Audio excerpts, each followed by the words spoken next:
안녕하세요. 저 최호윤이라고 합니다. 두 번째 시간에는 공익법인의 공시, 특히 세법 규정과 관련된 내용들에 대해서 좀 발표를 하겠습니다. 오늘 주로 설명드리는 내용은 공익법인 공시 관련됐던 결산공시와 관련된 부분이 우선적으로 좀 말씀을 드리고, 더불어서 공익법인의 결산과 더불어 추가적으로 우리가 고려해야 될 부분들, 또 전문가가 비영리법인들의 이 공시에 어떻게 도움을 줄 수 있을까 하는 부분에 대해서 같이 좀 고민해 보겠습니다. 먼저 비영리 단체들이 받는 수익 금액, 재원, 사용할 수 있는 자원들이 어떻게 구성되는지 그 특성들을 한번 좀 보겠습니다. 일반적으로 비영리 단체는 불특정 다수인 또는 정기 약정한 후원자들로부터 기부금을 받는 경우가 있죠. 이때는 기부자들이 아무런 대가 없이 자발적으로 내는 기부금이 있고, 두 번째는 보조금과 민간 위탁 수입 두 가지가 있습니다. 현장에서는 현재 이 두 가지를 구분하지 않고 하나로 보고 있는데, 보조금은 국가가 국가 이외이자, 그러니까 비영리 조직이 필요로 하는 사업, 또 수행하는 사업에 도움을 주는 것이 보조금입니다. 그런데 민간 위탁은 국가가 수행하는 것, 지방자치단체가 수행하는 그 사업에 대해서 국가 이외이자, 그러니까 민간 단체들이 되겠죠. 비영리 조직들이 그 사업을 대신 수행하는 부분이 민간 위탁 수입입니다. 그래서 보조금과 민간 위탁 수입 두 가지가 큰 범주에서 보조금의 분류로 현재 지금 되고 있고요. 그리고 일반적인 회원들의 회비 수입, 등록금 수입, 또 기타 수입, 수익사업 수입, 이런 구성들로 수입이 구성이 되고 있습니다. 이 수익 규모들에 대해서 한번 2018년, 아직 2019년 자료는 통계가 안 나와 있고요. 2018년 국세통계연보에 나와 있는 자료를 기준으로 보면 기부금 수입이 약 6조 5천억 정도가 되고, 보조금은 44조, 기타 수입이 49조입니다. 이 중에서 대부분이 지금 보조금과 기타 수입으로 구분이 되고 있고요. 근데 이 보조금 수입에서는 순수한 보조금 성격과 민간 위탁 수입을 구분하지 않고 있습니다. 예를 들어서 사회복지 쪽에서 대부분은 민간 위탁 수입에 위탁 사업 수입에 대한 부분들이 포함되어 있다고 보시면 되겠습니다. 그리고 독특한 부분은 보조금과 기부 두 가지 모두에 있어서 사회복지 분야가 가장 많은 수입 규모를 나타내고 있습니다. 이 부분 우리가 같이 한번 봐야 될 부분입니다. 이 다음 부분은 사업 분야별로 지금 여기서 구분되고 있는 사업 분야의 규모 금액, 수익 금액 규모별로 기부금과 보조금에 대한 통계치를 한번 비교해 보면, 기부금 같은 경우는 수입이 그 5억 원 이상, 5억 원 이상인 단체가 전체의 한 11.6% 됩니다. 개수로는 그렇게 많은 단체가 아니죠. 이 단체가 기부금의 93.7%를 수입으로 지금 수령하고 있습니다. 보조금 같은 경우는 약 수입 30억 원 이상인 단체 9.2%, 전체의 10%가 안 되는 개수입니다. 이 단체가 보조금의 96.5%를 사용하고 있습니다. 자, 여기에서 우리가 한번 생각해 볼 수 있는 것은, 물론 개수적으로는 상당히 소규모의 단체들이 많이 있습니다. 그러나 수익 금액 규모로 본다면 이 수익 금액, 수입 5억 원 이상이면 기부금으로 5천만 원, 그러니까 한 달에 5천 이상이라고 하면은 우리가 생각할 때 시민단체 개념에서는 규모가 적은 단체는 아닙니다. 보조금 같은 경우는 수혜자에게 직접 사업비가 집행되는 규모이기 때문에 수익금의 규모가 크게 나오지만, 순수한 이런 시민단체에서는 그래서 5억 원 이상이라면 우리가 얘기하는 이런 공익법인의 여러 가지 협조 의무들에 대해서 충분히 할 수 있다. 그렇다면 앞으로 우리가 생각해야 되는 정책적으로는 규모가 5억 이상인 단체들은 충분히 이런 부분에 대해서 우리가 좀 요구하고 감당할 여력이 있다. 그러나 그 반대, 개수는 대부분 90%지만 수익 규모가 작은 쪽은 조금 더 시민단체, 비영리 조직들이 이런 보고 의무를 할 수 있도록 좀 도와주는 역할로 우리가 방향을 두 가지 좀 나눠서 볼 필요가 있겠다 하는 부분이 어떤 시사점이라고 보입니다. 기부금 이 부분에 대해서 기부금 종류가 기부금을 하게 되면 여러 가지 법에서 보고 의무를 요구하고 있습니다. 그래서 세법에서 상정법에서는 출연재산 보고 의무, 또 법인세법에서 연간 기부금 모금액 활용 실적 명세, 또 결산 공시, 그리고 상정법에서 기부금 포맷 수입 및 지출 명세 보고, 이런 얘기들은 주로 세법 규정으로 공개되거나 국세청에 보고하도록 있습니다. 그리고 기부금분법에서는 행안부와 지자체, 또 단체 홈페이지에 기부금 사용 내역, 모집 내역에 대한 것들을 공개하도록 그렇게 하고 있습니다. 이렇게 내용을 보게 되면 기본적으로 공개하는 부분에 대해서는 어느 정도 요구가 되고 있고, 단체들도 그렇게 하고 있고, 또 수익 금액 3억 원 이상이면 세법에 따라서 세무 확인 절차를 거치고 있습니다. 물론 세무 확인이 지금 얼마나 실효적이냐, 실제 효과가 있느냐, 그건 별개로 하더라도 일단 세법 규정의 절차로서는 의미가 있습니다. 그런데 여기서 나타나는 규정들이 여러 기부금과 관련돼서, 모금과 관련돼서 여러 규정에 나눠져 있다 보니까 서로가 충돌되는 경우가 많이 있습니다. 그래서 단체 결산서, 주로 단체 정관이나 총회에서 하게 되고 주무부처 보고하는 형식, 그리고 기부금 모금 활용 실적, 또 기부금 상정법에 따른 보고, 기부금분법에 따른 보고를 보면은 여기 노란색으로 칠해진 부분들은 각각이 똑같은 기부금 모금이지만 보고하는 기준들이 서로 다르게 나타납니다. 이러한 규정들은 이것을 작성하는 사람도 힘들게 할 뿐만 아니라 이것을 보는 사람도 상당히 혼동에 빠지도록 만드는 부분입니다. 이러한 부분들은 통일시켜 나가는 부분이 기부 정보에 대한 재무 정보의 유용성이라는 면에서는 충분히 우리가 고려해야 될 부분이라고 보입니다. 보조금에 대해서 또 한번 보는 것이 필요합니다. 보조금은 주로 공공기관은 주로 이제 보조금 비율이 높은 쪽들이죠. 그리고 비영리 민간단체, 공공기관은 주로 RDO에 다 보고를 하고 공개가 되고, 비영리 민간단체는 엠파스라는 이 관리 시스템에 입력을 하게 됩니다. 사회복지는 사회복지시설 정보 시스템, 보통 사통망이라는 표현을 쓰죠. 그리고 의료법인은 하스라는 시스템인데 이거는 비공개 시스템입니다. 학교는 에듀파인이고, 자활센터는 자활정보 시스템, 그리고 어린이집은 또 다른 시스템. 그러니까 보조금과 관련돼서 여러 시스템이 가고 있는데 기부금과 달리 공개되는 것도 있고 공개되지 않는 경우도 있게 됩니다. 그래서 여기 나온 시스템은 주로 보조금을 지급한 기관이 지도 감독하는 관점의 시스템입니다. 그리고 이러한 보조금에 대해서 관리하는 지침은 기재부가 발표한 국고보조금 통합관리 지침이 기본적인 원칙이고, 각 부처와 사업 지원하는 조직에서 별도의 사업비 집행 지침을 분산해서 보통 발표하고 있습니다. 근데 이 보조금에 대해서 국고보조금 경우는 건당 보조금 수입액이 3억 원이 넘으면 보조금 단위별로 외부 감사를 받습니다. 그리고 단체 전체의 보조금이 10억 원이 넘으면 보조금 전체에서 단체가 외부 감사를 받아야 됩니다. 그런데 문제는 국고보조금은 이렇게 외부 감사를 받는데 지방보조금, 지자체로부터 받은 보조금에 대해서는 외부 감사에 대한 규정이 없습니다. 그러다 보니까 이 부분에 대해서는 지방보조금 받은 쪽들에 대해서 어느 누구도 검증 절차가 외부에서 진행되지 않고, 이 부분이 또한 공개되지도 않고 있는 부분입니다. 그리고 보조금 부분에서는 민간 위탁 수익과 순수한 보조금, 그러니까 단체의 사업이냐 아니면 국가나 지자체의 사업을 대신한 거냐 하는 구분되는 정보가 나와야 우리가 보는 단체의 역할에 대해서 분명히 우리가 알 수 있게 되겠죠. 그래서 이 보조금에 대한 부분은 물론 보조금 준 쪽이 국가나 지자체지만 그 돈들이 결국은 세금이라는 국민들의 재원으로부터 조달됐기 때문에 공공성 차원에서 이 부분에 대한 사용 내역이 의무 공시로 100% 바뀔 필요가 있습니다.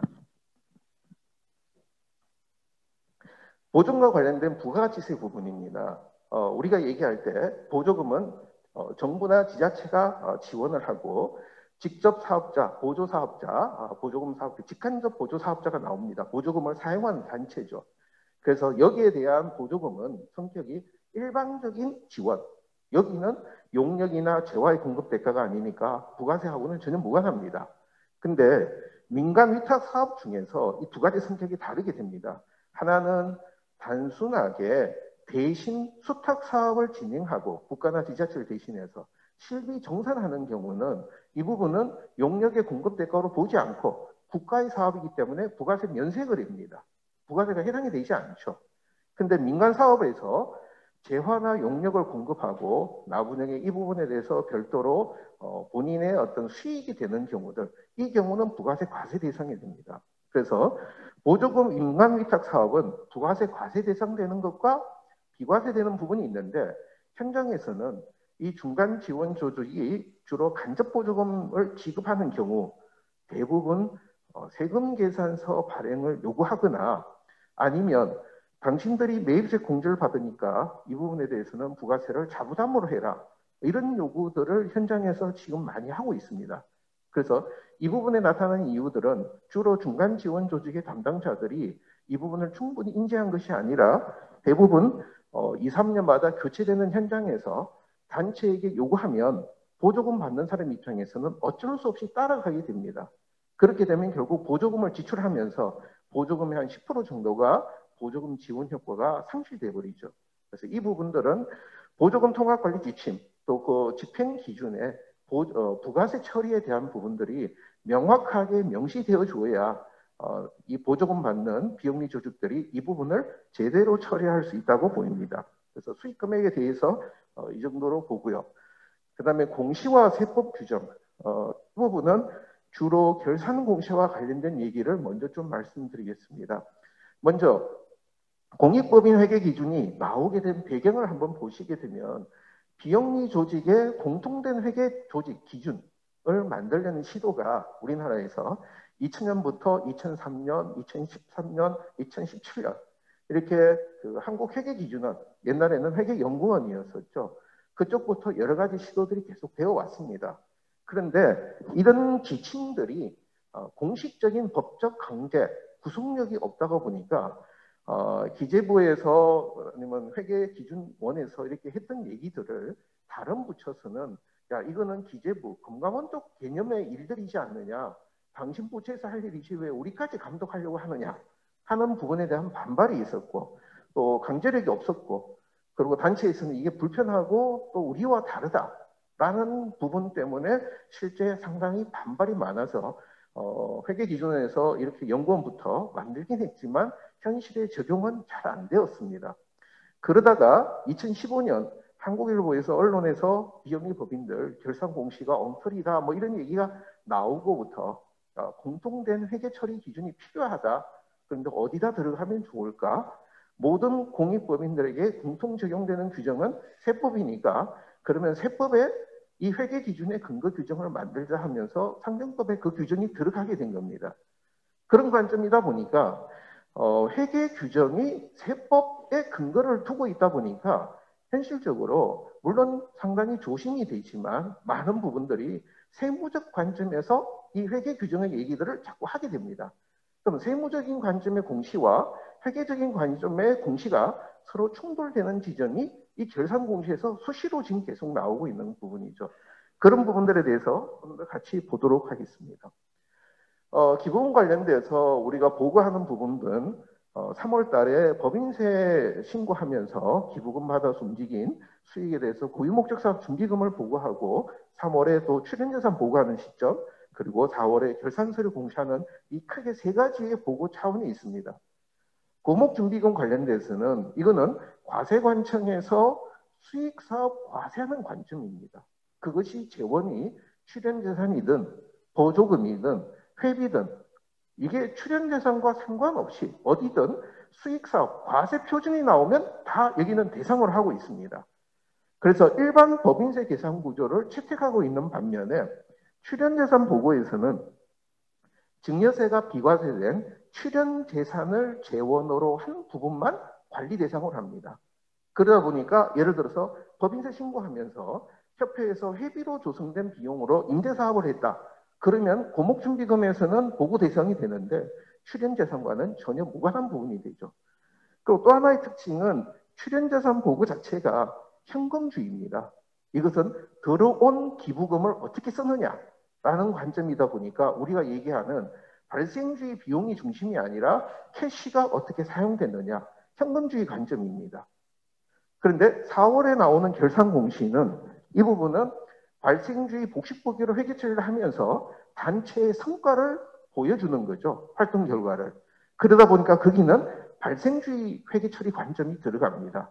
그래서 보시면 이 세 가지가 비슷하면서 서로 다른 요구사항의 관점에서 조금씩 차이가 있죠.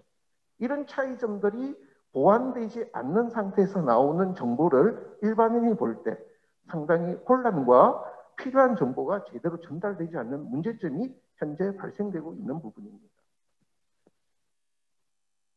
종류별로 보고하는 부분에 대한 서식입니다.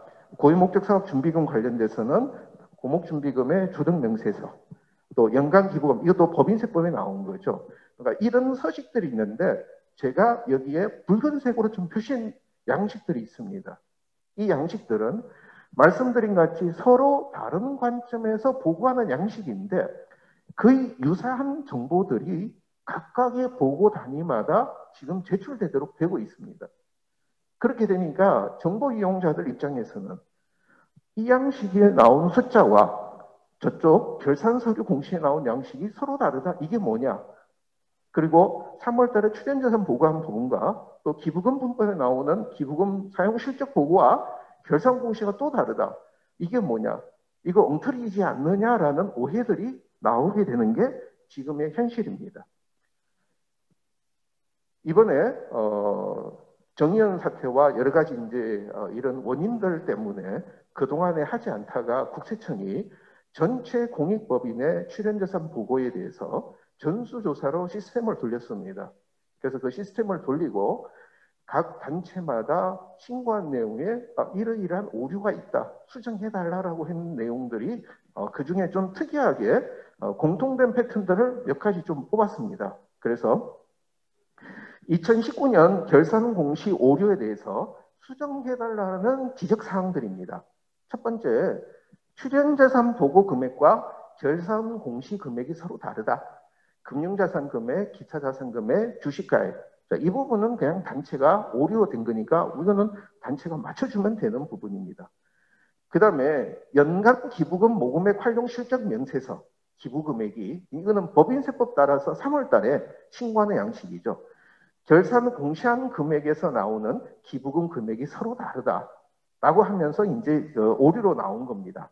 그래서 여기서 이런 차이가 나온 것은 3월 달에 법인세법 따른 양식에서는 다른 기관에서 지원받았던 어떤 내용이든 기부받은 것은 모두가 여기 포함하도록 하고 있습니다. 그러나 4월 달에 만드는 결산 공시 금액에서의 기부 금액에는 다른 지원 기관으로부터 수령했던 기부금, 이 자료 금액들은 포함하지 않고 제외하라고 작성 요령에 나와 있습니다. 그러면 동일한 결산서 안에서 운영성과표에 나오는 기부금 수익이 있는데 3월 달에 나온 금액과 4월 달에 나온 금액이 서로가 다르게 됩니다. 또 하나가 우리가 출연자산, 그러니까 기본재산으로 출연된 부분은 3월 달에서는 기부금으로 들어가는데 4월 달에서는 운영성과표에도 기부금으로 포함되지가 않습니다. 이런 차이들이 설명이 안 되는 상태에서 볼 때 지금 하나의 문제가 나온 부분이죠. 밑에 나오는 기부금 발급 명세서 금액, 이거는 6월 달에 단체가 우리가 이만큼의 기부금 영수증을 발급했다 해서 표시된 기부금 총액이 보고한 기부금액보다 크다. 그러니까 결산서보다 영수증을 더 많이 발급했다는 얘기죠. 그러니까 이 얘기는 실제적으로 단체가 실수를 한 부분입니다. 근데 여기서 또 다른 경우가 나오는 것은 결산기가 12월인 경우는 기본적으로 우리가 고민할 필요가 없지만 결산기가 3월, 4월 이런 경우는 기부금 발급 명세서가 연간 단위로 들어가고 공시금액은 회계기간과 이런 차이들이 지금 분명하게 안 돼 있는 상태에서 단체들에게 있어서는 혼선이 계속 발생되고 있는 상황입니다. 그 다음에 많이 나왔던 것이 수혜자별로 100만 원 이상 지출에 구분 표시 안 했다. 이건 잘못된 거니까 수정하면 되는 부분입니다. 수혜 인원수를 동일 숫자로 3번 이상 연속 작성했다. 이번에 999 아니면 111 아니면 111 이런 경우들이 대상이 됐기 때문입니다. 일단 시스템에서 숫자가 3자리 이상이 연속적으로 나오면 일단 오류라고 보였습니다. 그래서 이때는 임의 기재로 추정이라는 걸로 시스템에서 나왔고 단체가 우리는 실제가 그렇다고 설명을 하면 이 부분은 넘어갔던 부분입니다. 그 다음에 기부금품 수입 지출 명세서에서 전기 2월 금액과 직전 연도 차기 2월 금액이 다르다.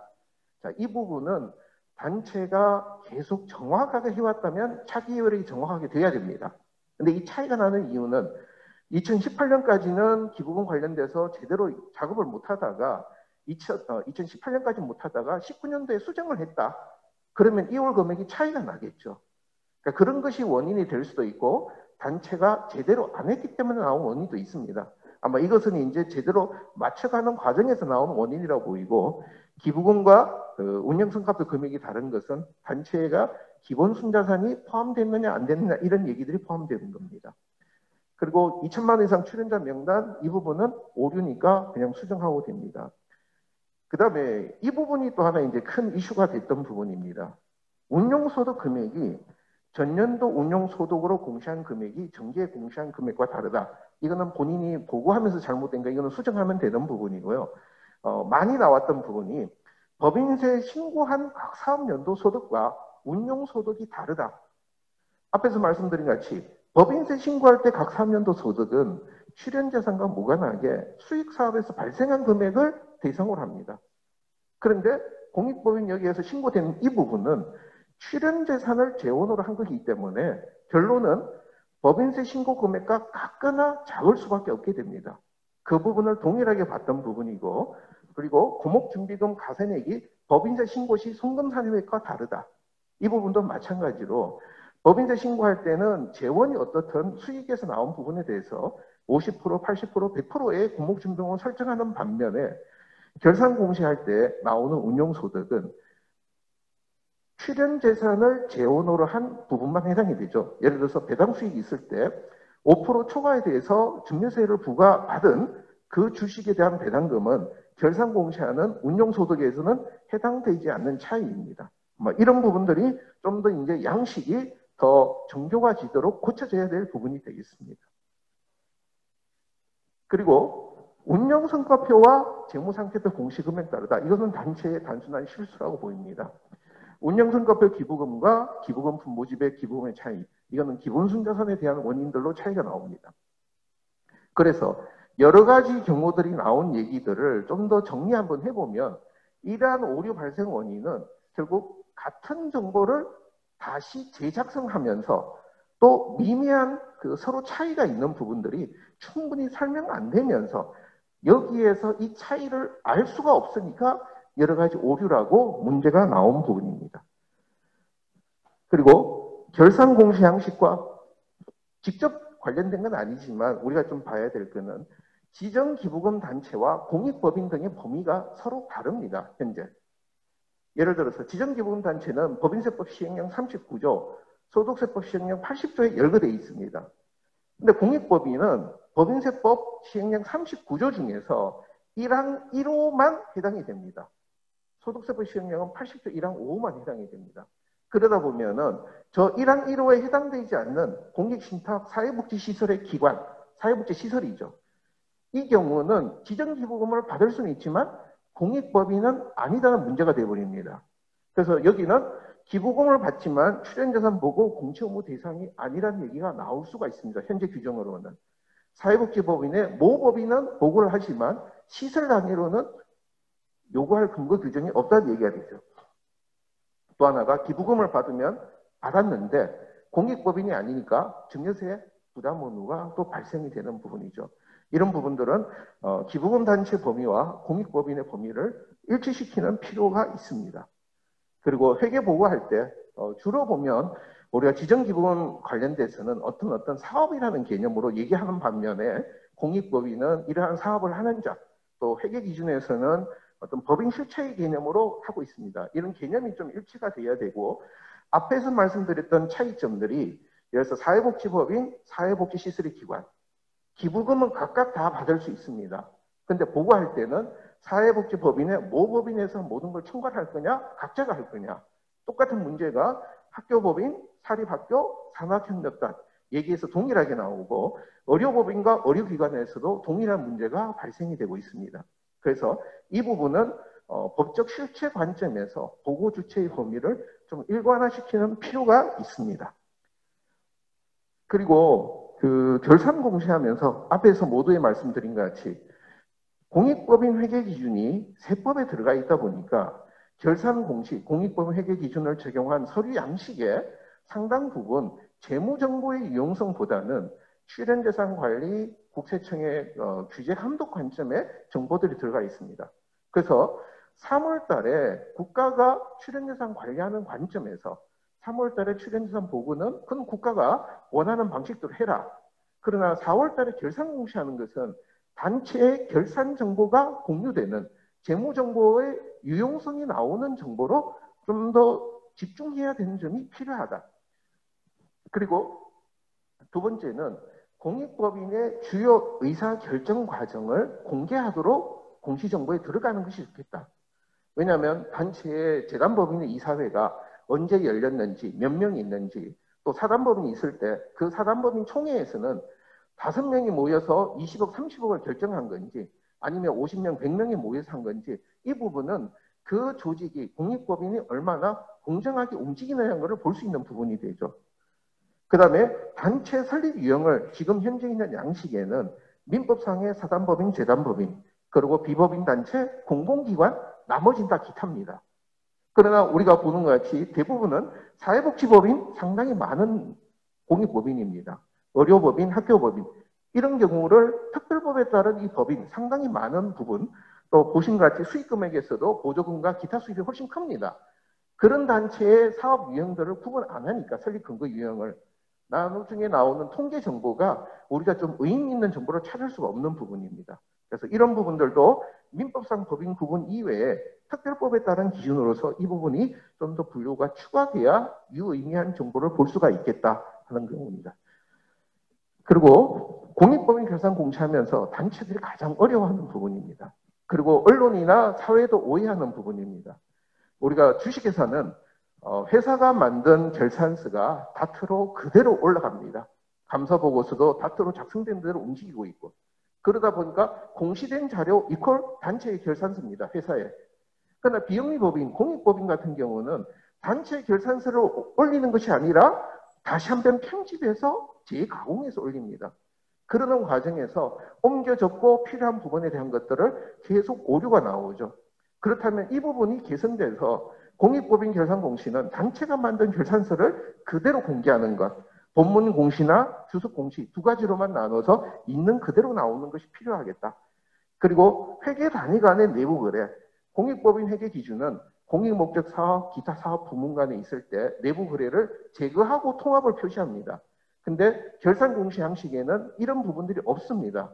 그러다 보니까 뒤에 나와 있는 재무상태표와 운영성과표 숫자와 앞에 총괄표 숫자들이 가끔 다른 경우가 나오게 됩니다.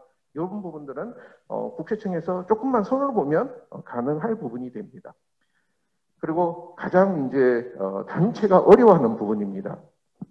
앞에서 말씀드린 것 같이 3월 달에 보고한 부분과 4월 달에 유사하게 들어가는 부분이 있습니다. 이 작업에는 두 가지 문제가 있죠. 하나는 단체가 이미 보고했던 정보를 다시 보고하면서 나오는 차이들이 나오고 두 번째는 두 가지마다 작성하는 요령, 원칙들이 조금 다릅니다. 자, 그러면은 우리가 여기서 봐야 될 거는 이거는 국세청에서 요구했다. 그러면 국세청 요구한 것 중에 현금주의로 필요하다면 나오는 정보도 현금주의로 해서 보여주자. 지금 보면 저기 나와 있는 숫자들은 우리 결산 정보와 직접적으로 관련되지는 않습니다. 그리고 보신 같이 3월달 했는 자료와 4월달 했는 거는 양식의 명칭은 조금 다르지만 대부분 거의 유사한 내용입니다. 그러면 이 숫자들을 단체가 다시 입력하는 것이 아니라 결산 공시하려고 4월달에 단체가 로그인을 하면 3월달에 이미 국세청에 보고한 자료니까 그 정보에서 단체가 가지고 와서 그거를 본인들은 아 이거 우리 숫자다 하고 공시할 수 있도록 도와주면 이 두 가지 정보가 차이가 발생 안 하죠. 그래서 이런 방법으로 좀 더 단체들도 쉽게 할 수 있고 정보의 오류들도 차이가 좀 수정이 돼야 되는데 근데 몇 가지 부분 여기 같은 경우는 이 두 가지 차이 나오는 부분이 출연받은 재산 사용 명세서 여기에는 현물 사용액을 구분 안 하고 있습니다. 그러면 이 양식에서 현물을 사용한 부분을 구분해서 표시하도록 해주면 되고요. 그리고 기부금분 수익 지출 명세 여기에서는 저쪽에 다른 기관의 수익 명세에 안 들어가 있는 그런 부분도 포함시키는 것이 도움이 될 듯합니다. 그리고 여기 나와 있는 것들은 결산 공시할 때 앞에 나와 있는 총괄표입니다. 총괄표에 나오는 숫자들 또 공익목적 사업 비용의 세부 현황 이 부분은 전체적으로 결산서에서 숫자를 가지고 오면 될 부분입니다. 그래서 뒤에 있는 양식들이 그대로 들어오게 하면은 좋을 듯 하고요. 그리고 중요한 부분은 앞에서 말씀드린 것 같이 기부금 수익 금액 또 운용 소득 금액 서로 양식의 차이가 난다면 차이를 예시해주는 칸이 들어가 있으면 보는 사람의 오해가 생기지 않겠다 하는 부분으로 좀 설명드리겠습니다. 그리고 이런 부분들은 출연자산에 대한 부분은 실제 그 결산 공시와는 의미가 없어서 이 부분들은 제외시켰으면 좋겠다 하는 부분이고, 그리고 단체의 경우에 자산 취득이라든지 각종 경비 지출, 이건 수혜 단체가 아닌 경우에 주로 단체가 하는데 이런 부분들도 분배 비용을 주로 쓰는 자선 단체와 일반 사업비를 쓰는 단체를 좀 구분해서 양식을 구분해서 표시하는 것이 필요하겠다 하는 부분입니다. 그리고 양식에 대한 부분에서 규모 이런 차이들 조정해 주면 되겠습니다. 그리고 추가적으로 결산에서 예산 대비 실적이라든지 기금 정보들이 보여주면 좋겠다 하는 얘기를 좀 말씀드리고요. 그리고 이제 고유목적 사업 준비금에 대해서 두 가지만 좀 말씀드리면은 고유목적 사업 준비금은 법인세법 따라 나온 양식을 우리 회계에 집어넣었던 부분이죠. 그래서 옛날에는 이 부분을 외감받을 때는 다 순자산의 조정으로 들어갔습니다. 근데 문제는 이론적으로 부채가 아닌 것을 부채로 잡았다는 얘기죠. 그러니까 과거 사건의 결과가 아니라 앞으로 미래에 이렇게 사용할 거라는 계획을 우리 재무상태표에 반영한다는 이 회계적으로는 얘기가 안 되는 부분이 들어와 있는 부분입니다. 이게 이제 나온 부분이 세법에서 법인세법에서 도덕법상에서 사업연도 이익 처분할 때 준비금을 송금으로 산입해 준다. 이 규정이 있다 보니까 고유목적 사업 준비금에 대해서도 이익 처분의 형식을 취합니다. 이익 처분이라는 것은 기본권자가 이익을 어떻게 할 거냐 얘기가 되는 부분이기 때문에 예를 들어서 기술개발 준비금 원래 이익이 얼마 났으니까 앞으로 이 돈을 기술개발에다가 쓰겠다 할 때가 이 준비금 처분이죠. 그런데 비영리 단체는 이익 처분의 개념이 아니라 우리가 발생된 이익을 원래 써야 되는 겁니다. 이 규정으로 가면 원래 발생된 이자 수익은 원래 사용을 못합니다. 반드시 한 해 지나고 그 다음에 이익 처분을 해야만 쓴다. 그럼 단체가 사업비를 집행 못한다는 근본적인 문제가 생기죠. 그래서 비영리 조직에서 이 얘기는 영리 조직에서 이익 처분으로 가는 개념과 비영리 조직은 제약 조건을 부과한다는 개념으로 비슷하겠지만 서로 다른 의미가 되죠. 제약 조건을 부과하는 것은 단체의 재산을 더 보수와 격응하게 만들어주는 부분이니까 그 해에 실무자들이 제약 조건 부과하고 그 얘기의 결산 승인 사항으로 이 얘기들이 반영되는 이런 문제들이 해결될 거로 보입니다. 그래서 이 부분은 법인세법에서 수정해주는 부분이 필요하고, 그리고 뒤에 가서 이제 간략하게 하면 세무화근 시기는 4월 달에 하게 되면은 지금 현재 3월 달에 하는데 결산 출연 보고나 했던 내용을 확인해야 되는데 단체가 3월 31일 날 11시에 출연자산 보고를 끝냈습니다. 그럼 언제 세무확인을 하나요? 현실적으로 불가능한 시기입니다. 그래서 세무확인 시기는 결산 공시와 더불어서 4월로 좀 연기하면은 실무적으로 제대로 되는 확인이 가능하겠다. 그리고 공익법인 전용 계좌, 이건 제도적인 측면이 아니라 단체가 후원금 관련돼서 공익법인 전용 계좌를 등록하고 사용하니까 모든 후원금은 그 통장으로만 움직이고 그 통장 잔고가 2월 금액과 일치되도록 가이드가 된다면, 안내가 된다면 이 후원금 관리가 상당히 원활하게 될 수 있다고 보입니다. 그리고 회계사들이 할 수 있는 업무들이 이런 부분들이 있는데 여기서 회계사는 일반적인 프로보노 활동을 하기가 쉽지 않습니다. 왜냐하면 변호사들의 프로보노는 있으면서 우리가 어떤 형사사건, 민사사건, 변호사의 일상 업무를 지원해주는 업무를 할 수 있습니다. 그러나 비영리 쪽으로 하는 회계사들은 영리와 다른 또 다른 회계 처리 방식, 세법에 관련된 다양한 규정을 파악하려면 1년에 한두 개 하는 것만으로는 전문성이 생기지 않습니다. 그래서 이게 어려운 부분인데 비영리 조직은 본인들 어떻게 해야 되는지도 모르고 외부에게 이런 부분을 요청하려니까 경제적으로도 부담이 많이 되는 부분이죠.